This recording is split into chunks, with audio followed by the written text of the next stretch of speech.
So it says it's recording, but I'm not sure if it's actually going to YouTube. But if it's not, we'll just go ahead and upload this thing after the fact. Welcome, everybody, to another Sunday Satoshi Live. This is your host, Colby Noe, and I appreciate you tuning in. I'm here with regular guest, Bitcoin Ben. Ben, thanks for joining us. And also special guest, Tatum Turnup has decided to make an appearance as well. Appreciate you, Tatum. Welcome, fellas. Happy to be here. Thanks for having me. Yeah, buddies. So we're getting started at block number 778,397. Welcome to the show. We're going to talk about how the Human Rights Foundation gave a grant out to some interesting and decentralized projects such as Nostr. A lot of people hopping on to Nostr, which is a really cool project. I don't have a ton of experience with Nostr. I just joined the other day, but I think that's a really exciting development, as are some other things. But yeah, let me just open it up to the floor. Tatum, thanks for joining us as a special guest. What's up, my man? Not much. I'll go ahead and preface my talks about Nostr with the fact that I'm not by any means an expert, but I am just on there a lot and see a lot of the development. I wish that I was as smart as some of the people that are on there. We're early. But we're early. A lot of people have been like, obviously I was too young to really be a part of the whole early internet and everything, but a lot of people are saying that it feels like the early days of the internet and things like that, and it's just really cool to see. So but yeah, I'm happy to talk about Nostr, man. I love that. Ben, how you been? You been all right? Yeah, been pretty good. Staying busy here in Louisville, and continuing to learn about and slowly stack some of the good old satoshis. So, life is good. Yeah, and that's the thing about like Bitcoin, especially, is like, if anyone claims to be the expert on Bitcoin, like there's always something new to learn about Bitcoin. So it really does force you to humble yourself, because it like the technology is so great that you really have to kind of just respect the technology. Mm-hmm. Yeah, it's also. Go ahead, Ben. I was going to say, I was orange pilling my friend Duncan the other night between games of pool, and he seemed to be pretty interested. How did that go? I'm curious. Give us like the short of how that went with your friend, because you're fairly new to Bitcoin. I consider myself fairly new. I'm fairly new to Bitcoin because like I've only been in it for over a year. Yeah. But we're still so early. So like you can be new to Bitcoin, but you're still early. Right. Yep. It's the long game. It's a marathon, baby. But I'd say Duncan was real receptive. People who pay attention, whether they're from the whatever team of politics or whatever end of the spectrum, people who actually like understand the fundamentals behind, economics and what the government does, I think will always appreciate, some of the fundamentals of Bitcoin when you actually just show them and tell them about some of the basic things that make it different from other cryptos, from, historical examples of what's been considered money, what it has in common with those that have done it well, and what it has that is different and separates it from, the altcoins and the fiat that dominates the world currently still. It's digital gold. Yeah. And if you start talking about passive income stuff, that's something that gets all the young generations going, because they're all like, oh, I want to do nothing and make money, which that's not exactly how anything works. But, in some ways you can get closer to that. I wanted to add on to what you were saying. Like, excuse me. Yesterday I had I called one of my buddies who is a newly minted maxi, and I literally called him because I was going to show him my new future bit. Ended up being like an hour and a half discussion of just like, excuse me, I don't know what's going on. It was just like an hour and a half discussion of him, what he likes to call our deep talks on Bitcoin, of like, what does Bitcoin fix? Do maxis believe this when it should be this? Or there's some like parties of deranged people that are not really understanding what Bitcoin is and want to go to something else, yada yada. And like like, I don't want to be that weirdo that's like Bitcoin fixes everything, but we came to the conclusion that it is a catalyst that will fix not necessarily everything, but it will fix a lot of things that are source problems that we have just learned to naturally live with, because that's like what we were born into. And I couldn't remember yesterday when I talked to him about it, but I brought up the quote, "Fix the money, fix the world." Like, money's important.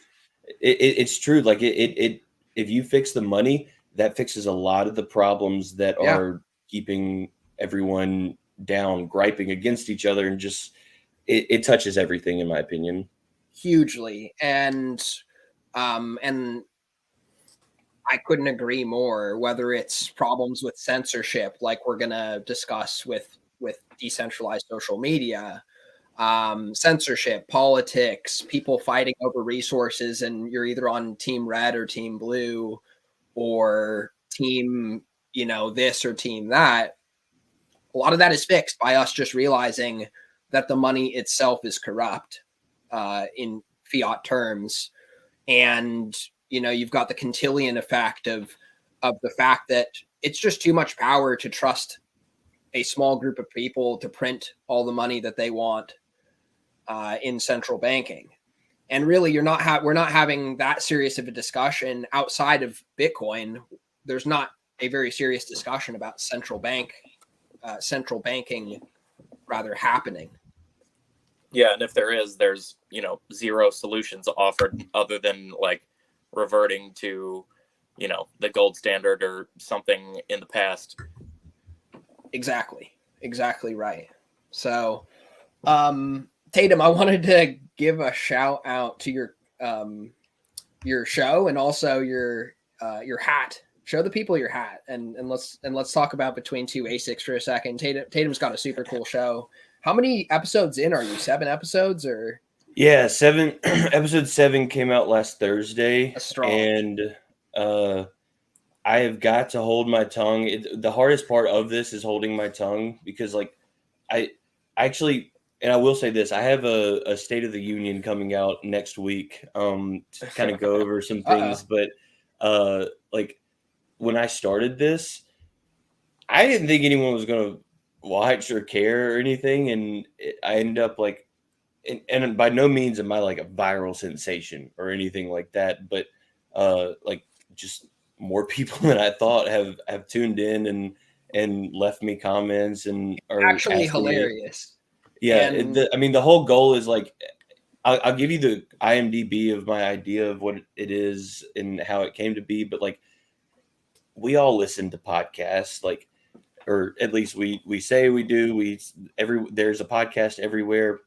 And if we're being honest, especially in the bear market, a lot of that does start to sound the same. And don't get me wrong, they're all tons of them have immense value.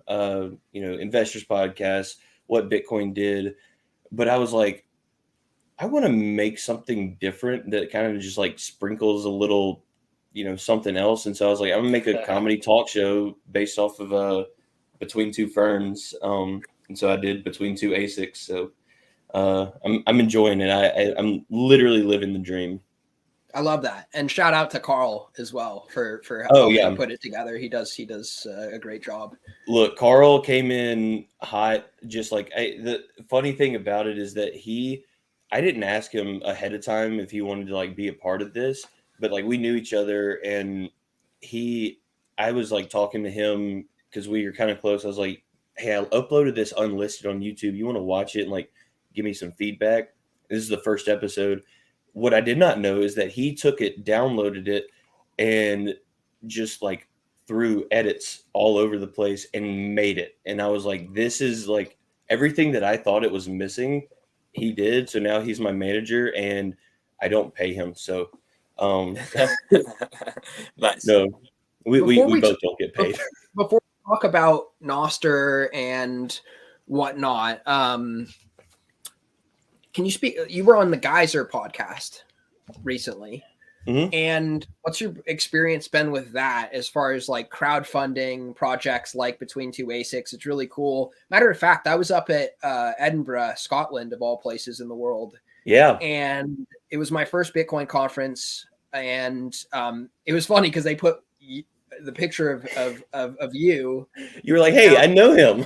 Like, yeah, I know this guy. And I just thought that was cool. It's such a small world. But how's Geyser been as far as like, how's that worked for you? Look, I am not sponsored by Geyser, but big shout out to Geyser. Go check out Geyser, geyser.fund. I would not be doing this without Geyser. They are a Bitcoin native crowdfunding source. And originally, whenever I joined, I was like the last or the second to last project that they had to manually approve. And after that, they like it was very early whenever I got on there in the Geyser ecosystem. And so they were just like, running through, I guess, testing everything out. And so like you submitted an idea and they manually added it. And as of a couple months ago, you can now go create your own project and similar. It's basically think GoFundMe, Bitcoin native. And I know that Cool. Crypto Cloaks made a project to raise money for their, what was literally, the project was Big MF Printer. And so they had people donating tons. I can't remember what the goal was, but I want to say they raised, I don't want to quote it wrong, but I want to say it was like $40,000 or something like that equivalent. And so they got a printer. There's also like incentives and stuff. Like on my ASICs, you see stickers. Those are the people who donated, I think, $50 equivalent. And like whenever I reached out to Stelios and Mick, they were like, what you got is something, and we're gonna help you out here. And seriously, go check out Geyser. They have tons of cool projects. One of my favorites, I got to give a shout out to Hero of Bitcoin. He's working on a Bitcoin Game Boy game. He's making it in an actual cartridge form as well as an emulator, but he's got characters like President Bukele, Sailor. You're going through El Salvador in this cute little game. It's amazing. The value that is being spewed on Geyser, no pun intended, is amazing. I literally didn't actually mean to say that until it came out. I was like, oh, okay. That was good. And I had a meme I can visualize real quick. We got the Drake meme or whatever. It's like sponsored by Pfizer. No. Funded on Geyser. There we go. Sponsored by Geyser. That was I got some homework to do now. Yeah, I should have just made the meme. If I was really good, I could just make that while you're talking in like a minute. Definitely. Now that we have screen sharing capability, we can do meme of the week and what have you. But let's see. Let's go over some Bitcoin mining metrics before we like. I'm gonna go ahead and get to that screen. But did you want to show your new toy? Your new mining. So little miner. What I got here is a FutureBit Apollo BTC. It's best to not look at it as a miner, but more of an all-in-one node. And I haven't set it up, I haven't played with it or anything like that, so I can't speak too much on it here now that we got full screen. But what this thing is, it's essentially a full node with desktop integration for node management and stuff like that, as you can see right there. You can see SSD and everything on the bottom. And it comes with a 1 terabyte SSD. And it looks like you can upgrade it too, which is good, but I don't quote me on that. But it also mines at a maximum 4 terahash per second and takes 200 watts. So it's low power, and the miner is not the draw to it, in my opinion. It's more of just like a all-in-one little plug and play. I can set it over there, run a node, secure the network. Hey, maybe I can solo mine and hit a block. Who knows? It's chance, right? Yeah, So it's like having an infinite or an ongoing passive like lottery ticket in the works potentially. Mm-hmm. Yeah, exactly. And so you're gonna solo mine that with like CK pool. So just on the off chance that you hit a block, you get to keep the whole block subsidy to yourself. That would be a beautiful thing. And it's not like I'm I got a loud S9 running that's really hot and pulling a lot of electricity. Like I get 10 less terahash with this one. I can just keep it over there and also use it as a node and further decentralize the network and run mempool straight off of the node and things like that. And I think there's a lot of applications that you can. Don't quote me on any of this because I still haven't deep dived on it, but I'm looking forward to setting it up. It'll be fun. Hell yeah, we're just beta testing out here, baby. Did you say that thing's only like $200? Oh no! This is the full package is 800, I think. And they have a standard unit which I think was like either 500 or 600 or something like that. And I think that they have a new model coming out, so I'd imagine that this one is going to get cheaper. I don't know what the new model is going to look like feature wise, but it's their mission is to kind of make a new face for home mining, where you're not necessarily doing it for profit.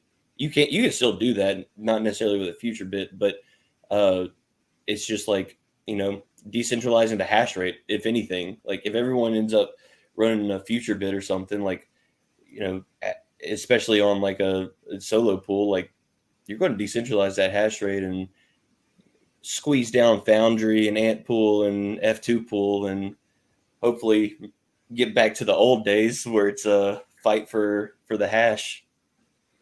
Mm-hmm. That's super it's always cool. A fight for the hash. How far is the blockchain from taking up more than like a terabyte on those nodes?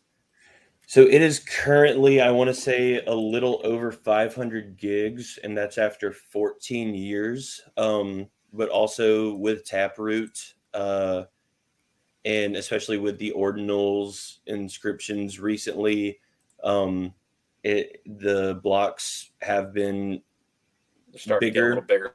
Yeah, but I mean now, like even right now, I think the mempool is pretty cleared, and you don't see. We're back to what I've seen. Like we're still averaging 2.5 meg blocks or something like that. But I mean, we have seen some 4 meg blocks, just a few. But right now it's 522 gigabytes. So I'd say maybe another decade. I want to say might be when it hits a terabyte. That's complete shot in the dark. I have no reference of backing that. It's just a guess. But the thing is, by then, I think that we're going to have the power and the resources that it's not going to be that difficult to just replace your SSD and sync it up. And that was the reason for the small blocks, is to make it so that it's easy to synchronize the entire blockchain, and it's easier to decentralize it. And I think that's still going to reign true. Still, 4 megabytes is not big for maximum block size. Mm-hmm. Yeah, and once the Bitcoin network is representing trillions of dollars of global assets and stuff, nobody will think twice about spending a little more on a hard drive upgrade. Right. And Yellow, if y'all don't know Yellow, look up ICO Offender on Twitter. He is the funniest little puppet I've ever seen. But he went on this crazy rant where he's like, who gives an F about ordinals? Oh, it's going to take up the blockchain. Just go get a new SSD. What's that? Like $80? $80 every 10 years is not anything. I was like, you're right. We mentioned solo mining on that cool new home mining toy you just got. A solo miner just hit a block just very recently. block Really? 777, 942. So solo miners coming out strong, hitting blocks out here. You love to see it. Is that Yeah, I mean, that's also article that we referenced on the show like 3 or 4 weeks ago, Colby? I believe that was a different solo miner that hit a block that time. Oh, nice. Yeah, What are the I've freaking seen odds it. of There's that? been a few. There's like it since I've been in Bitcoin, it seems like solo miners have hit more. Like it, I don't know if it's just like not covered as much, like in an article or anything, but I've seen a couple in the past couple of years. It's like you do that, you win. Like Yeah, this miner had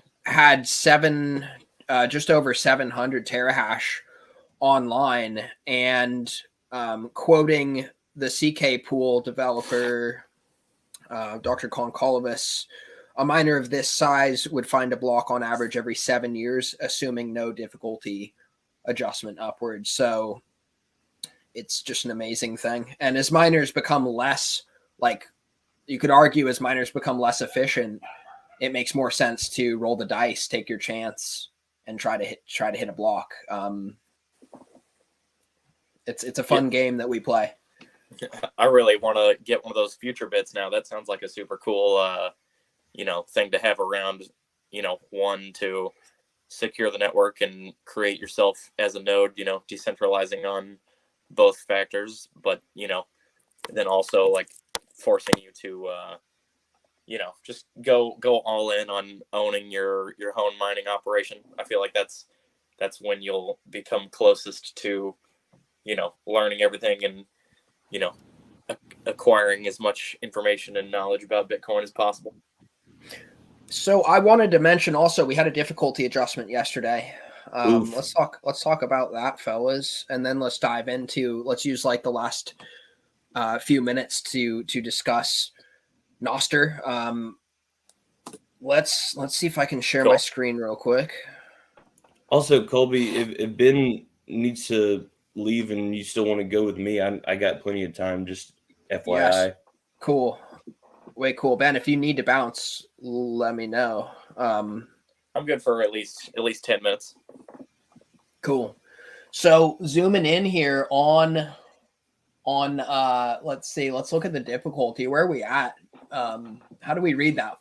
We're up 9.95% to an all-time high on difficulty, folks. And that's an amazing thing. The network's more secure than Colby, ever. If you go to mempool.space and go to their mining chart, you can see the graph of the difficulty. Cool.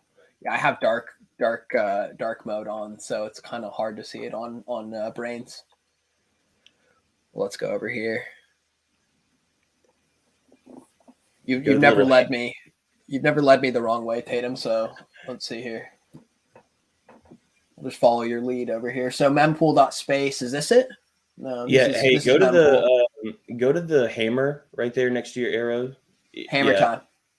Speaking of the hammer, speaking of the hammer, Gary Gensler is going to bring the hammer on these unregistered securities, the altcoins. Gary Gensler talking big smoke, coming from the SEC, saying that Bitcoin is the only like real decentralized, non-security crypto asset. Tatum? Did you catch that news?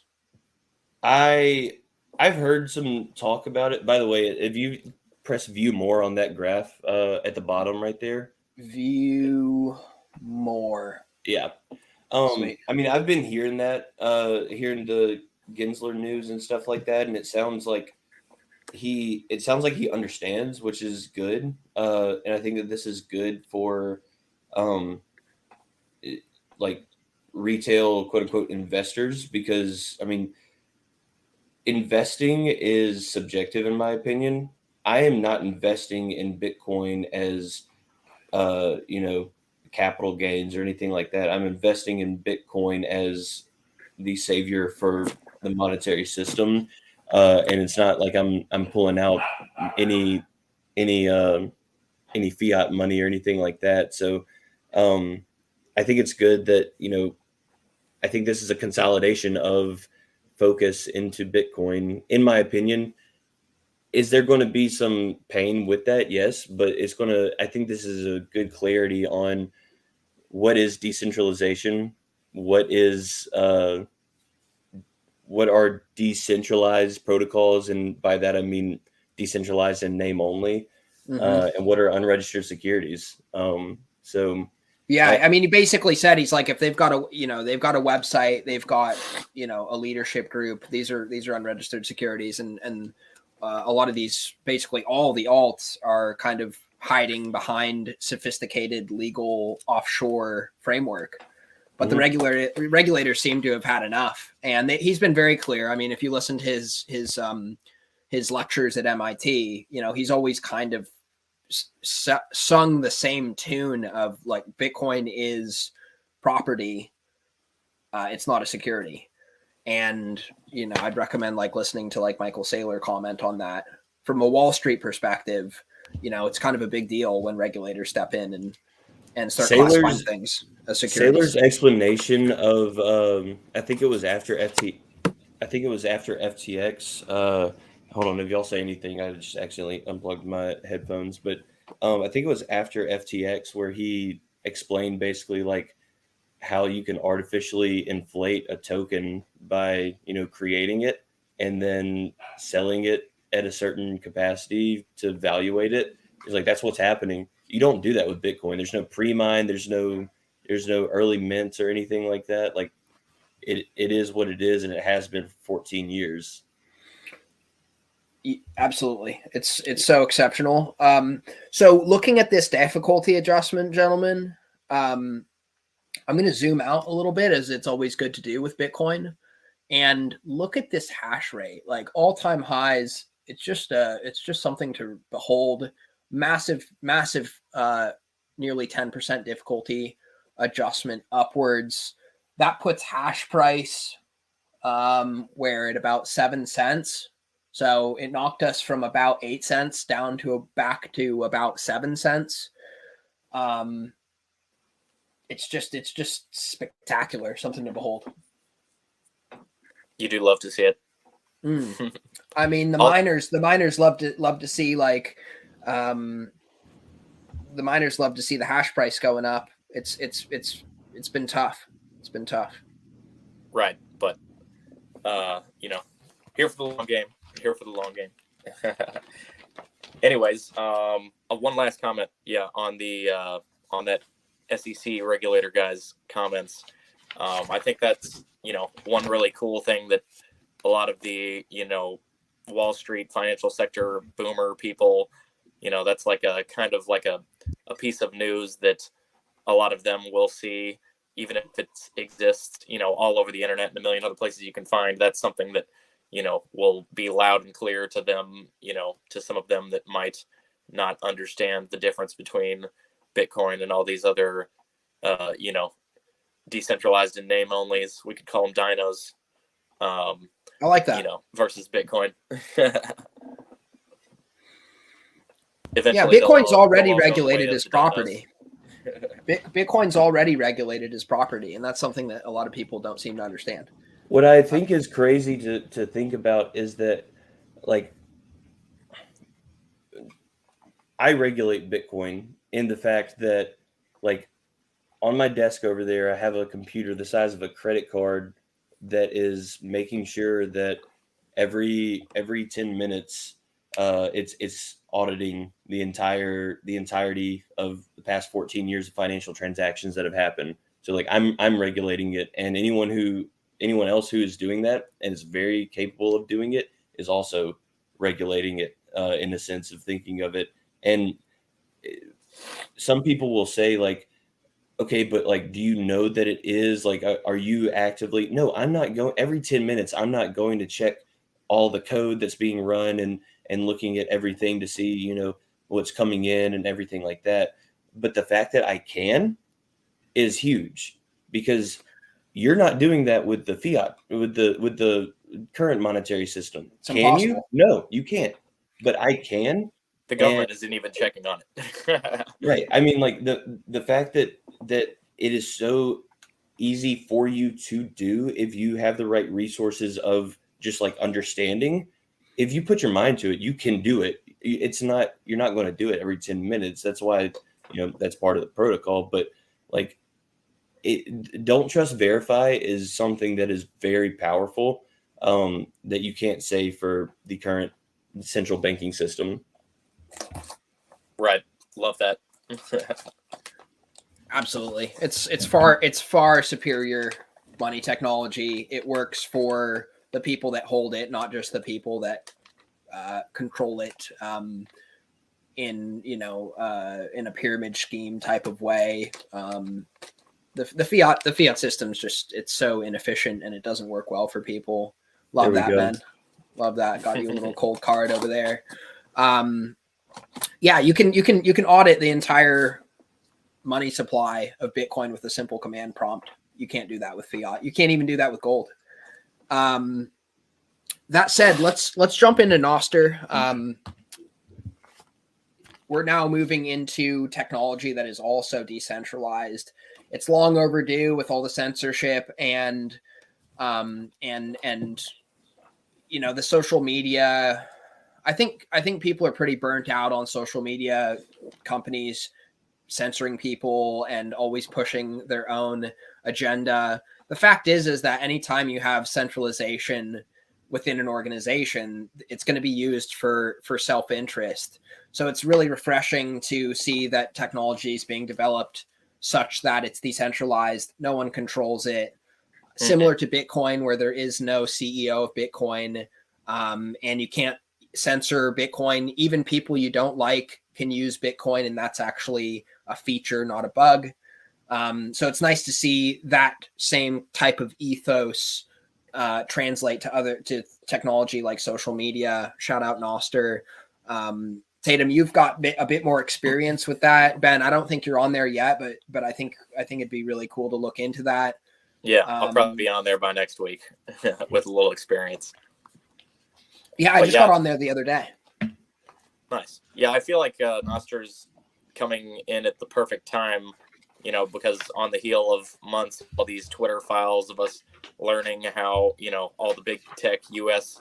social media companies have basically had, Chinese Communist Party style, ties to, our intelligence agencies and things like that, just really, really adds insult to injury with all the other, things that could be done better, treating, instead of treating their users as, the product to be manipulated and used however for the clients, the advertisers, some of these new developments might be good for, actually decentralizing and, allowing independence and control of your own, space and environment back to the user.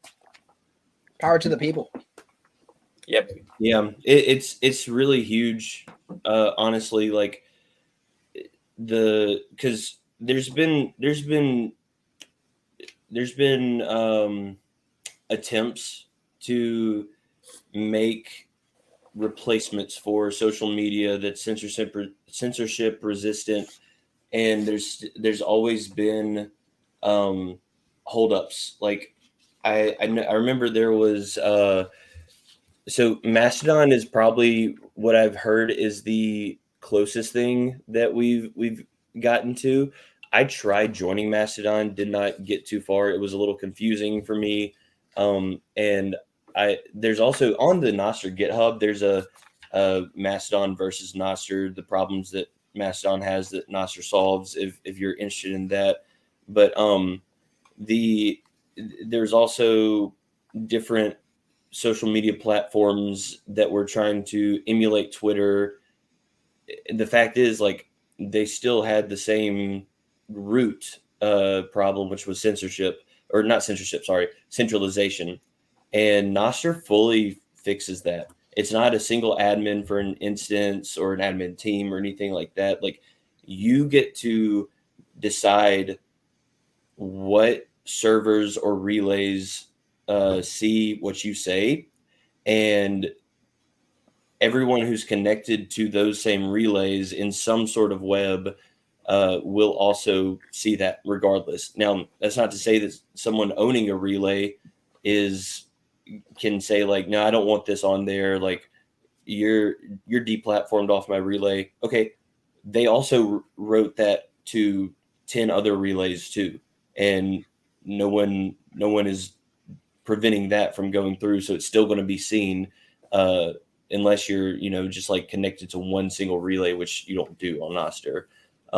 So it's like it's winning. It's winning. The one of the biggest things that I think is cool about it is the value for value and how it's being built by Bitcoiners, almost for Bitcoiners. Like the Lightning integration with the clients like Snort and Damus is insane.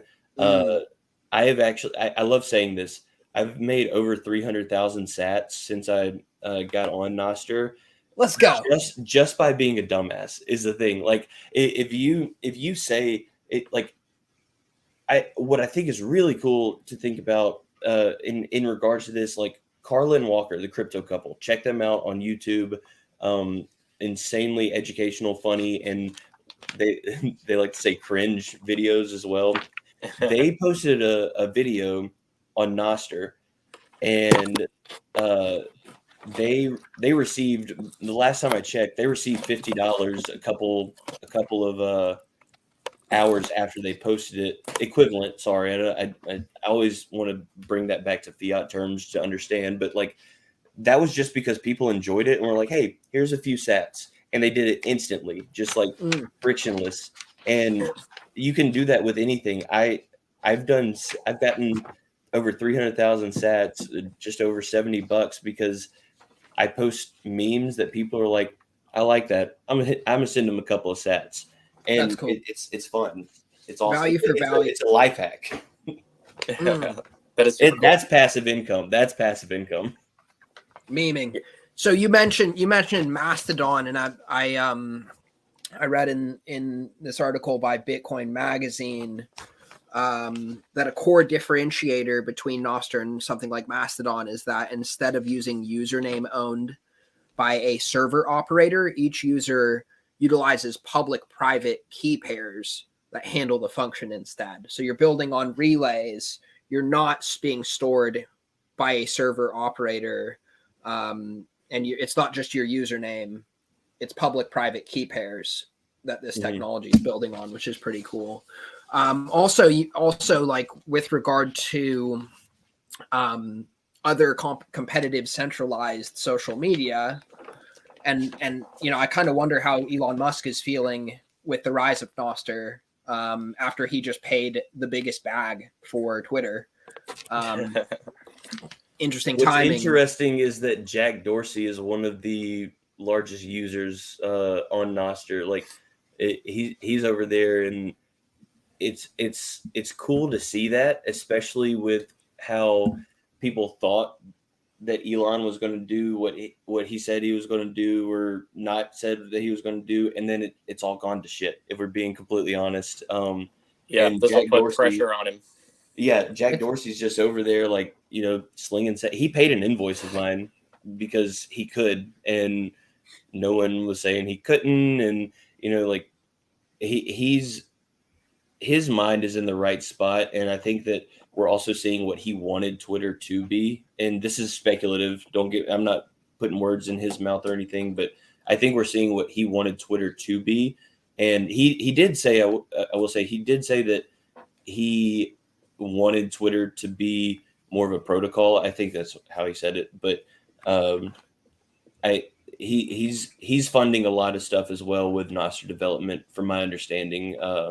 And talking to Will, building Damus, which is one of the clients, and seeing him interact with everyone who's building on top of Nostr is really cool to see. Heck yeah. And Jack Dorsey's a Bitcoiner, so he's gonna obviously place a lot of value on decentralization and the like. So I'm sure he has a good eye for that kind of technological advancement. For reference, Facebook is approaching 3 billion monthly users. Nostr is only at 1.1 million. a lot of Bitcoiners on Nostr. I'm sure a lot of pre-coiners will jump on Nostr as well.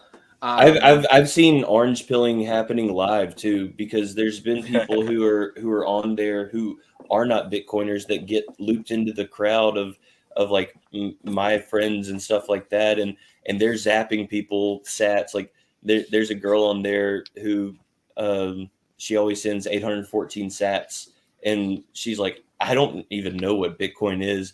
And so I was like, you see people talking to her and other people like, yeah, just like, this is how you buy it. This is obviously you're doing it correctly in some capacity. And now you need to look at cold storage, and, this is a savings technology. And it's really cool to see happening live. And I think that's going to further just keep going. That is awesome. Hey guys, I got to peace out and run to lunch, but it's been a lot of fun. I'm going to Ben, before you run, learn what you guys are talking about and the rest of it. Love that. Before you run, where can people find you? I am on Twitter and Instagram at BEN_LENEAVE. That's Ben _LeNeave on Instagram and Twitter. Cool. Yeah, and guys, hope to see you soon. Hope to see you soon on Nostr as well, Ben. Thanks for stopping by as always. Yeah. You guys keep up the good convo, and I'll tune in a little bit. Appreciate you. Sir, later, Ben. Good talk to you.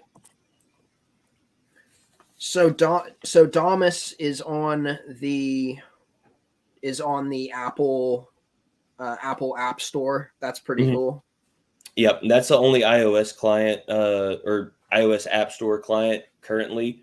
You can still use other clients on a browser.